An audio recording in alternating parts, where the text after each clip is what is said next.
નમસ્કાર, આપ જોઈ રહ્યા છો સ્પાર્ક ટુડે ન્યૂઝ। દાહોદ જિલ્લાના ધાનપુર તાલુકાના રાસવા ગામમાં મનરેગામાં થયેલા કામોનો ભ્રષ્ટાચારનો મામલો બહાર આવ્યો। રાસવા ગામની મુખ્ય પ્રાથમિક શાળામાં પેવર બ્લોકનું કામ, આંગણવાડી કેન્દ્ર પર પેવર બ્લોકનું કામ, નાળાથી સ્મશાન સુધીનો આરકેસીસી રોડનું કામ, હોડીથી નાળા સુધીનો આરસીસી રોડનું કામ, મુખ્ય ઘરથી રોડ રતનસિંહ લક્ષ્મણના ઘર સુધી આરસીસીના રોડનું કામ। આ કામમાં ધાનપુર તાલુકાના શ્રીમતી ચૌહાણ લલિતાબેન રતનસિંહ, તેમના પતિ ચૌહાણ રતનસિંહ લક્ષ્મણભાઈ દ્વારા કરવામાં આવ્યા હતા। આ કામમાં મનરેગા યોજનાના માધ્યમથી કામ કરવામાં આવ્યું હતું।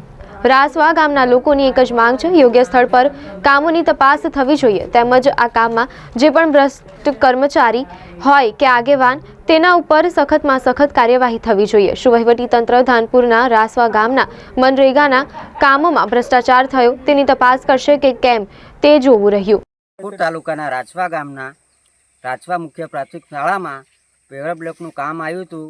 આજથી 2 વર્ષ પહેલાં અત્યાર સુધીમાં થયેલ નથી। વત્તામાં બાલવાડીનું બાલવાડી ત્યાં નથી, વત્તામાં આ 2 કામ થઈ ગયેલા છે। એ રીતના પૈસા ત્યાંથી ઉપડી ગયેલ છે। વત્તામાં દીપથી સ્મશાન ઘાટ સુધીનો રસ્તો એ પણ એક પણ કાંકરી નંખાઈ નથી અને એ પણ પૈસા ત્યાંથી ઉપડી ગયેલ છે। બીજો પ્રશ્ન, જ્યાં હોળીથી દીપ સુધીનો રસ્તો એના પણ પૈસા ઉપડી ગયેલ છે। ત્યાં સુધી અત્યાર સુધીમાં આમાં કામમાં કંઈ દેખાયું નથી। ને ત્રીજું, જે નદી ફળિયાથી રતનસિંહના ઘર સુધીનો રસ્તો સીસી રોડ એ પણ બનેલ નથી। ચોથું,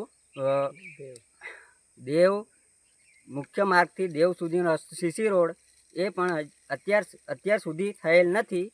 એ માટે હું ગ્રામજનોને એ કહેવા માગું છું કે આટલો ટાઈમ થયો ત્યાં સુધી કામ થયેલ નથી। એ માટે હું ગ્રામજનોને અને કામ લીધેલ કોઈ પણ વ્યક્તિ હોય એમને કહેવા માગું છું, આ કામના નાણાં બધા ગયા ક્યાં? કોને કર્યું હતું કામ? રતનસિંહ લક્ષ્મણ ચૌહાણ, તાલુકા ઉપપ્રમુખ,